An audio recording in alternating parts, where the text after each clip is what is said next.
আজকে আমি বসে আছি বাংলা একাডেমির পুকুর পাড়ে। এই পুকুর পাড়ে আমার একটি দুঃখজনক স্মৃতি রয়েছে। সেটি হচ্ছে 2023 সালের এরকমই একটি সময়ে আমার ফোনটা বাংলা একাডেমির পুকুর পাড়ে পানিতে পড়ে যায়।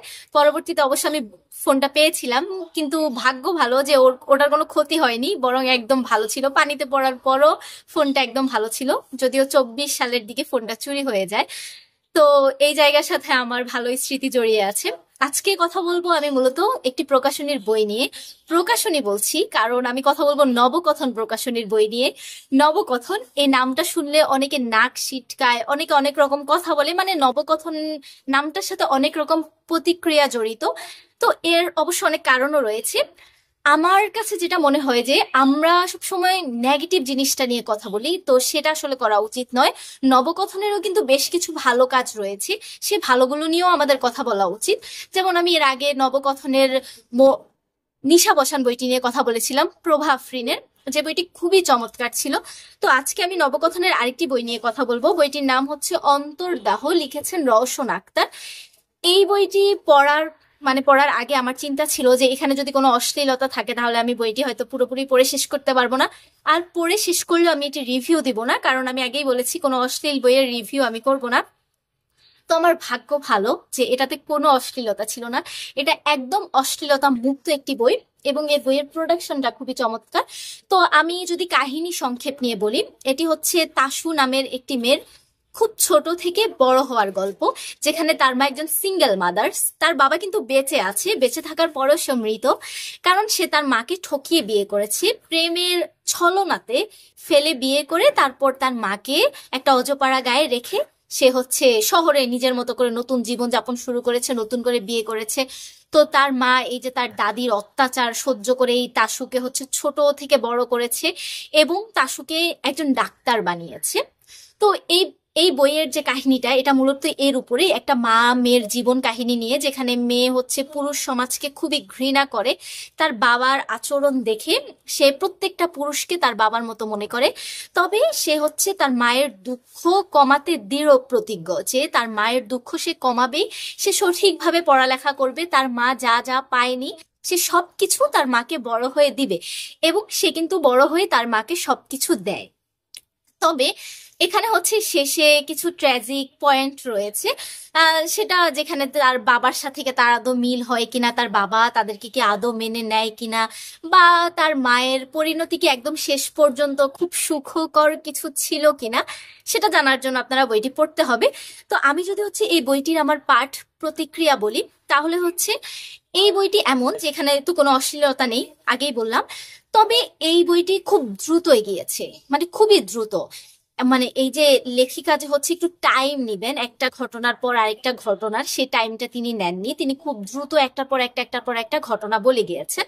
তো এই বইয়ের ভালো দিক যদি আগে বলি, ভালো দিক হচ্ছে ওই যে বললাম সিঙ্গেল মাদারদের যে লড়াই, এবং প্রেম যে সব সময় হচ্ছে ছলনার হয় না, বা বাবা মায়ের কথা না শুনলে ঠিক কি পরিণতি হয়, সেটাই বইতে লেখিকা খুব চমৎকার ভাবে দেখিয়েছেন। আর আমাদের সমাজের কিছু কুসংস্কার, কিছু হচ্ছে খারাপ চিন্তা, খারাপ মনোভাব, যে ব্যাপারগুলো খুব খুব আমাদের আশেপাশে ঘটে, ইভেন এখনো ঘটে, অহরহ ঘটে চলেছে, ওগুলোর বিরুদ্ধে লেখিকা তাসুকে দিয়ে হচ্ছে প্রতিবাদ করিয়েছেন, যে ব্যাপারটা আমার খুবই চমৎকার লেগেছে। এখানে তাসু পুরোটা সময়ই একটা প্রতিবাদী নারী হিসেবে ছিল। তার মা যেই কাজগুলো করতে পারেনি, তার মা যেই কথাগুলো বলতে পারেনি, তাসু সেই সবকিছু করেছে। এবং আমাদের অনেকের যে ড্রিম থাকে, আমার বাবা মাকে একটা একটা হচ্ছে খুব ভালো লাইফ দিব, সেটেলড লাইফ দিব, সেটা তাসু শেষ পর্যন্ত হচ্ছে লড়াই করেছে সেটা দেওয়ার জন্য। এবং সে তার মায়ের প্রতি কৃতজ্ঞ ছিল। আমরা থেকে না অনেক ছেলে মেয়ে অকৃতজ্ঞ হয়ে যায়, বাবার পক্ষে চলে যায় বা এরকম কিছু, কিন্তু না, তাসু শেষ পর্যন্ত মায়ের প্রতি কৃতজ্ঞ ছিল এবং মাকে সর্বসুখ দেওয়ার চেষ্টা করেছে। যে ব্যাপারগুলো আমার খুবই ভালো লেগেছে। লেখিকা বাস্তবতার আড়ালে চমৎকার গল্পটি ফুটিয়ে তুলেছেন। তারপর লেখিকার ভাষাও সহজ ছিল, খুব জটিলতা ছিল না, বা খুব হচ্ছে হিজিবিজি ছিল না, যে এটার মধ্যে ওটা, ওটার মধ্যে ওটা, এরকম কিছু ছিল না, ভাষাটা সহজ ছিল। এবার যদি আমি বলি এই বইয়ের যে ব্যাপারগুলো আমার ভালো লাগেনি, এখানে কিছু জায়গায় অসামঞ্জস্য আমি পেয়েছি। যেমন প্রথমে বলা হয়েছে যে সাল তাসুর মা তানজিনা। তো তানজিনার মায়ের নাম হচ্ছে শাহানা চৌধুরী, যেখানে তানজিনার সারনেম দেওয়া হচ্ছে তানজিনা হোসাইন। তো চৌধুরী আর হোসাইন ব্যাপারটা কেমন হয়ে গেল না, যেহেতু সে সালমা চৌধুরীর মেয়ে, তাদের চৌধুরী পরিবারই বলা যায়, সেখানে এ আবার হোসাইন কিভাবে হলো। তারপর এক জায়গায় এই যে তানজিনার মাকে শাহানা চৌধুরী লেখা হয়েছে, আরেক জায়গায় সালমা চৌধুরী লেখা হয়েছে, এখানে হচ্ছে একটু গরমিল রয়েছে। তারপর আবার এখানে দেখা যায় যে তানজিনার বাবা মা তাকে হচ্ছে যখন বাড়ি থেকে বের করে দেয় এই যে তাসুর বাবাকে বিয়ে করার জন্য, তারপর তারা অনেক বছর চেষ্টা করেও তার কোনো খোঁজ পায়নি।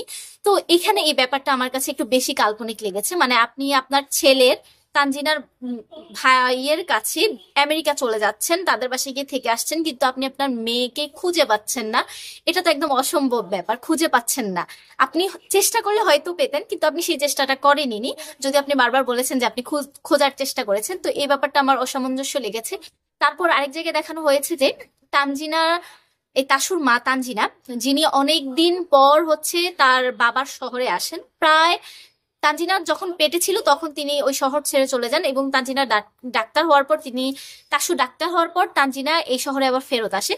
তাহলে তিনি এতদিন পরও কিভাবে শহর রাস্তার সব অলিগলি মুখস্থ রেখেছেন, যেখানে লেখিকা বলেছেন রাস্তার অলিগলি মুখস্থ সবকিছু তাসুর মায়ের। তো এটা তো একদম অসম্ভব ব্যাপার। আমি যদি ধরেও নেই 20 বছর লেগেছে তার এখানে আবার আসতে, তো 20 বছর তো অনেক সময়। এই সময়তে একটা শহর অনেক পরিবর্তন হয়ে যায়, শহরের রাস্তাগুলো একরকম থাকে না।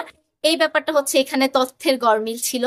তারপর আবার যে ব্যাপারটা বললাম শুরুতে, যে লেখিকা অনেক দ্রুত গল্পে এগিয়েছেন, ক্যারেক্টার ডেভেলপমেন্টটা ভালো মতো হয়নি, মানে কোনো চরিত্রের ক্রমাগত পরিবর্তন হয়নি। সব চরিত্র দেখা গেছে একই রকম ছিল, শুরু থেকে যেমন দেখে এসেছি শেষ পর্যন্ত একই ছিল। তারপর তাসু ছাড়া বাকি চরিত্রগুলো, তাসু আর তাসুর মা তানজিনা ছাড়া বাকি চরিত্রগুলো কেমন যেন আবছা আবছা ছিল, মানে এদের খুব একটা গুরুত্বপূর্ণ ভূমিকা নেই আমার কাছে মনে হয়েছে। তারপর আবার যে তাসুর মামার কাহিনী আসলো, তার কাহিনী এত দ্রুত চলে এসেছে, মানে লেখিকা এত দ্রুত সবকিছু করে ফেলেছেন যে একটা ব্যাপার হজম না হতে আরেকটা ব্যাপার চলে আসছে। একদম এটা বইয়ের প্রথম থেকেই হয়েছে যে খুব দ্রুত হচ্ছে ঘটনাগুলো চলে এসেছে আর কি। তো এখানে যদি লেখিকা একটু স্থিরতা অবলম্বন করতেন তাহলে বইটা আরো সুন্দর হতো। তারপর বারবার একই জিনিস বলা হয়েছে, তাসুর জীবনের দুঃখ বারবার বলা, যে একই জিনিসকেই ঘুরিয়ে ফিরিয়ে বলা হয়েছে, যে ব্যাপারটা আমার ভালো লাগেনি। এখানে অন্য কিছু অ্যাড করা যেত, তাসুর স্কুল লাইফ অ্যাড করা যেত, কলেজ লাইফ অ্যাড করা যেত, আশেপাশের মানুষকে অ্যাড করা যেত, সেটা লেখিকা করেনি। তো যাই হোক, এই ছিল এই বইয়ের অসঙ্গতিগুলো। বাকি এটার প্রচ্ছদ আমার খুব চমৎকার লেগেছে। আর যদি এটার হচ্ছে আমি মানে বাকি ডিটেলস বলি, তাহলে এই বইটির মুদ্রিত মূল্য হচ্ছে 360 টাকা। আর এই বইটির প্রচ্ছদ করেছে ফারিহা তাবাসসুম, এবং এটি হচ্ছে নবকথন প্রকাশনীর বই। তো আপনারা হচ্ছে যারা মানুষের জীবন সংগ্রাম নিয়ে পড়তে চান আর নবকথন প্রকাশনীর বই পড়তে চান, হ্যাঁ, যে হচ্ছে অনেকের অভিযোগ থাকে না যে তাদের বইতে অনেক অশ্লীলতা থাকে, তো আপনারা অশ্লীলতা মুক্ত যদি বই পড়তে চান তাহলে হচ্ছে রওশন আক্তারের এই বইটি পড়তে পারেন, আশা করছি আপনার ভালো লাগবে। আর ওই যে বললাম গল্পের প্রবাহটা খুব দ্রুত ছিল, বাকি মোটামুটি ভালো ছিল, চাইলে পড়তে পারেন। প্রচ্ছদটা খুবই সুন্দর, সুন্দর প্রচ্ছদ কালেকশনে রাখতে চাইলেও পড়তে পারেন। তো আজকে এই পর্যন্তই। আমাকে প্রচুর মশা কামড়েছে এতক্ষণ থেকে, মশার কামড় খেয়ে খেয়ে রিভিউ করেছি। আজকে এই পর্যন্তই। ভালো থাকবেন, সুস্থ থাকবেন, আল্লাহ হাফিজ।